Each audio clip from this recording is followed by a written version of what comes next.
Chapter 15 of Charlie's Raven, read by permission from the Scholastic Publishing Company. Chapter 15, The Raven and the Boy. The tree was trimmed, the falling snow was decorating every window, and the venison roast was filling the cabin with mouth-watering smells. The scene was set for the traditional Carlisle-Kenton Christmas festival, and the actors fit the scene. Singing Bird and Soaring Swallow were dressed in tan deerskin dresses trimmed with turquoise beads. Flying Cloud wore his chaps and leather shirt. Even Granddad had dressed up. He wore his eagle bolo tie and a white shirt. Charlie, Andy, and Grandma Sally were in brand new catalog clothes that still held the creases from being folded in a mail carton. And Blue Sky on Granddad's knee displayed his long, shining throat feathers. So I like to talk about the time frame that you can tell from the fact that they're using catalog bought clothes. We would probably say nowadays fresh from Amazon or delivered clothes from the internet. And so there's this different time frame when they would order from a catalog. Voices rose and the noise level grew so joyfully loud that Grandma Sally had to bang a wooden spoon on the cookie can to bring quiet. "Dinner is served," she said. Flying Cloud rose, walked to the big window, and lifted his arms. The snow swirled and danced outside. Throwing back his head, he chanted a prayer praising the mysteries of life, one of which was that Blue Sky saving Grandma from the mountain lion. He chanted in his native language, and only Singing Bird and Soaring Swallow understood how deeply he appreciated Raven's deeds. Then in English he said, "Time to eat." After dinner and before dessert, presents were chosen. In respect for teepee tradition, they opened to the left. This year, Singing Bird began the opening. She had selected a small box. Carefully, she removed the lid. In it lay an orange pill. "It's for me," said Grandma Sally. "Finding that pill behind my recipe box is the best thing that ever happened to me. That's all. That's my story." "Write it down!" exclaimed Blue Sky, responding to the excitement in her voice. "I'll write it down," said Granddad, "and I'll also write that the doctor agreed with the Raven. A bad mix of pills." He raised a palm to Blue Sky and thanked him. Blue Sky lifted his shimmering black headdress and knocked 3 times. "I'm me, I'm me, I'm me. Behold." The inside of his mouth was noticeably darker. Granddad chuckled. Singing Bird carefully replaced the orange pill in the box and blew Blue Sky a kiss. "Thank you. We all love Granddad." Andy opened the biggest box and found another box inside, another box inside, and another box inside that. Finally, he got to a season ticket for the ski lift. "That's my gift," Chris said, and here's the story. "I thought and thought until I suddenly thought of not my favorite possession, but Andy's. He's been saving for a season ski pass, so I'm putting a new twist on our Christmas this year. I'm giving somebody else's favorite present." "But how did you know he would pick it?" Singing Bird asked. "I put it in the biggest box I could find, and it worked." Andy thumbed up, ran to his dad, and hugged him. "Thanks." Charlie was the last to open. He had selected his present early. He knew who had given it. Thrift was one of Granddad's strong points, and a small gift at the edge of the basket was wrapped in a newspaper. Only Granddad would do that. A perfectly round stone rolled out of the paper into his palm. Reddish in color and about 1 inch in diameter, it had been worn round by natural forces. Charlie turned it over and over, smiling and tilting his head from side to side in total curiosity. So think about the things that you're learning in science. What are the natural forces that would have made that stone worn down till it was round and smooth? So you can talk about some of the erosion, or think about, was it found in a riverbed? A lot of cool things that you can think about how that stone was created. "It was made by nature, not man," said Granddad. "I've never seen anything like it. A perfectly round stone from nature." He looked at Granddad for the story. "When I was a boy," Granddad said, my father, who was a geologist, took me on trips to rock outcrops and riverbeds, highway cuts, and canyons. I grew bored with rocks. They didn't move. I knew my father didn't like me to feel that way, so I tried to change. But I couldn't. The stones didn't lay eggs or have young. Then one day I came upon a round stone lying on a stream bed. I took it to Dad, hoping he would be pleased with my interest in stones. "Look at this," I said. "It's perfectly round." He held it up. "Not perfectly round," my father replied and handed it back to me. I put it in my pocket and walked down the stream. "Where are you going?" he called. To find the perfect round stone, I answered. You'll never find it, he said. Nature doesn't make perfect circles or perfect straight lines. But I kept looking. The search took me to streams, and I learned where the fish swam and the snails walked. The search took me to cliffs. I learned where the swallows nested. The search took me to the mountains, to alpine flowers. The search took me to the tailings of a badger den, and so in searching for the perfect round stone, I became a naturalist. Can you see some good cause and effect writing there? He was looking at the fish. He learned how he was looking in the streams. He learned how the fish were swimming. He was looking in the cliffs. He learned how the swallows were nesting. And throughout all that, his effect is that he became a naturalist. Charlie leaned forward, waiting to hear the ending. Granddad leaned back in his chair to say he was done. So where did you find the perfect round stone? Charlie asked. I didn't, Granddad answered, but... Charlie held up the stone. Here it is. Oh, yes, he said. After years of searching, learning, and living, and loving, and having children and grandchildren, I took that first stone out of the box, and it was perfect. Granddad, what are you saying? Charlie asked in frustration. Think about it. Oh, gee. Charlie stood up and pulled Singing Bird to her feet. Let's eat dessert. I'll whip the cream, he said. You cut the huckleberry pie. At the end of the day, when Andy and his parents had returned to Jackson and the Kentons had snowshoed home to their ranch house, and when Blue Sky was under the porch roof, so do you see how he kind of did a nice sequence there of where everybody went? First here, second here, then there. Charlie took his notebook. He wrote, December 25th, I'm going to look for the perfect round stone. I mean the really, truly perfect round stone. And it has to do with the ravens.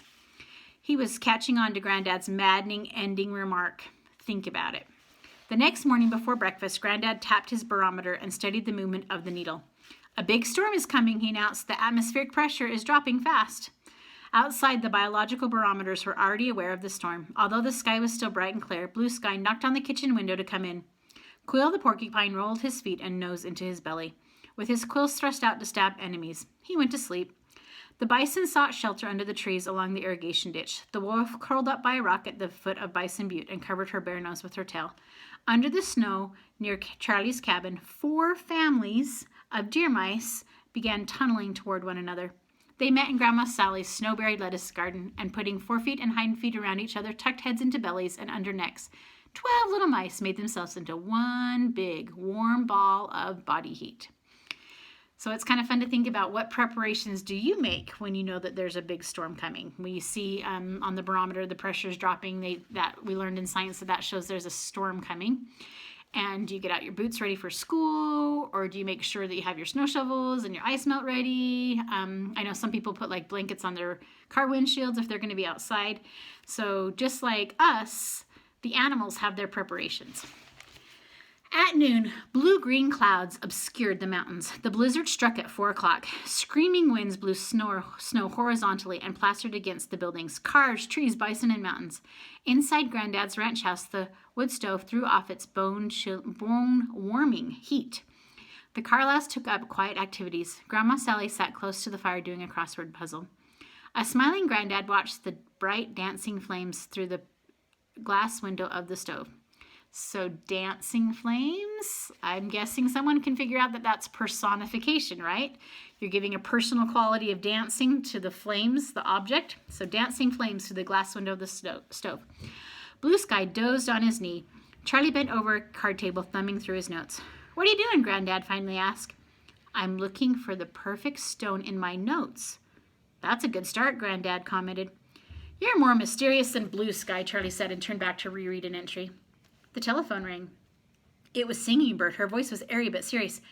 Can I make a reservation tonight for 3 at the Night Care Center? We can't get to our woodpile and the house is getting cold. Come on over, Charlie said. Bring your school books. We may be here until spring. And it was spring when the storm stopped. The ravens spring. Oh, interesting. So fun for us to think about what's the difference in springs, because we're on January 24th. On January 4th, Charlie opened the door and shoveled his way upward from the porch to the top of the snow. He emerged in bright sunlight. Knock, knock! The call was given slowly and sensitively, then repeated 3 times. It was the love call of the raven. Spring is here, the serenader had said. Charlie squinted across the unspring-like landscape to locate the raven. Although the sun on the snow was blinding, he picked out 2 ravens. They were sitting side by side on a limb of the big spruce near the pump house. They touched beaks, quirked at the sight of Charlie, and flew away. Charlie watched them climb high above sagebrush flats and folding their wings simultaneously and jet earthward. Near the ground, they turned on their backs and sped upside down to Bison Butte. Charlie returned to his shoveling. Spring, he said. Some joke. The snow was higher than the porch, and he had to shovel steps up from the porch to the top of the snowfall. Then he tramped a path to the snow-buried cars. Jerry arrived. He was in the snowblower. His snowplow could not handle the deep drifts that the blizzard had piled up, so he had switched to the huge highway machine. Spraying geysers of crystals as he drove, he connected the Carlyles and the Kentons to the highway and towns again. Soon after they were freed, the Kentons departed for South Dakota. Charlie fed Blue Sky, put him on Granddad's knees, and went to the sewing room to pack his books and clothes. Grandma Sally was out of supplies and going to town. He would go with her. He'd already missed 2 days of school. Even in blizzards, the Jackson school stayed open, but he had not been able to get there. With his pack stuffed full, he tiptoed past the living room where Granddad and Blue Sky were dozing in front of the wood stove. He reached for the front doorknob. Feathers rustled. There was a whoosh of wings, and Blue Sky was on his shoulder. Okay, you can come out. He touched the raven's glistening beak. I don't know where you go when I'm gone, but someday I'll find out, and that will be the perfect round stone, and I will have earned my drum. He opened the door, and Blue Sky winged out over the white snow into the sun glare. There you go, said Charlie. But where? Grandma was helping Granddad into his parka. She was not going to leave him alone. Charlie ran to the truck, cleaned off the snow, then went back and helped with Granddad. Can I take a quick look for Pinecone? He asked Grandma when they'd had Granddad settle in the back seat. I miss her.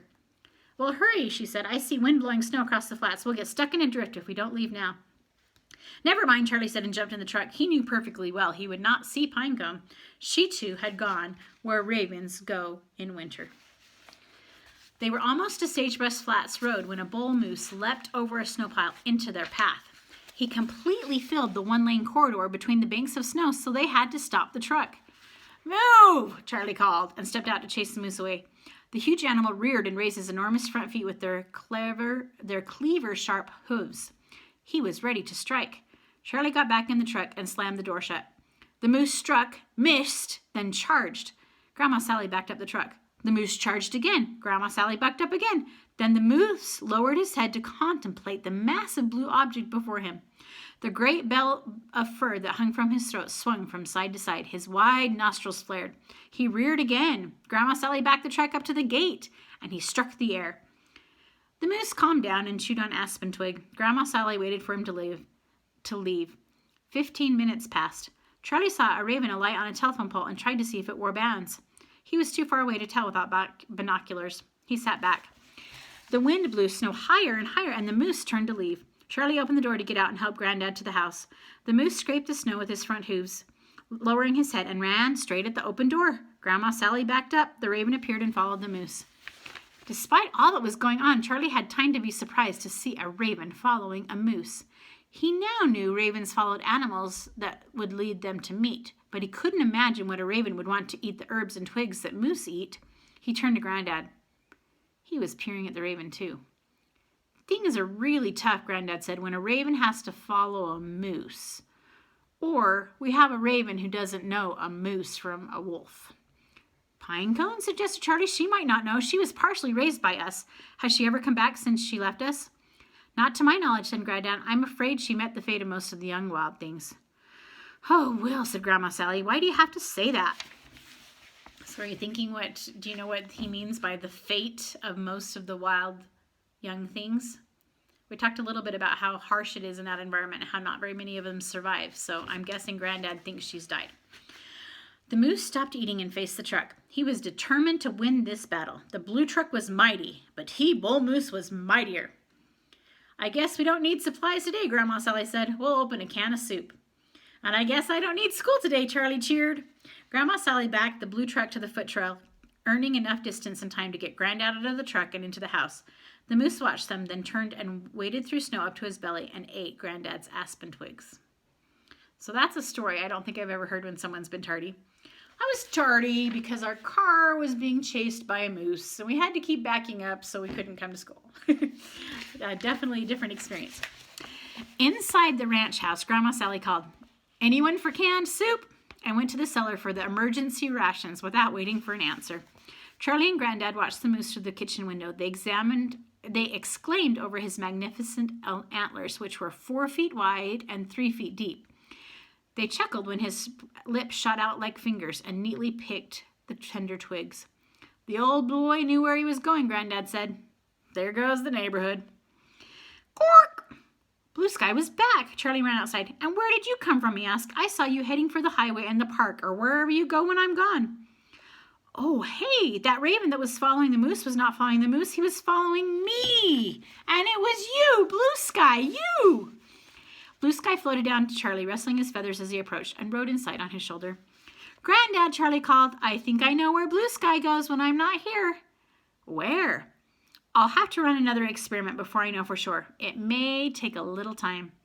Granddad's eyebrows went up and his eyes twinkled. Okay, it'd be a fun time to do some predictions. Where do you think Blue Sky is going? Charlie's got an idea now. I wonder if you have an idea too. We'll see you next time.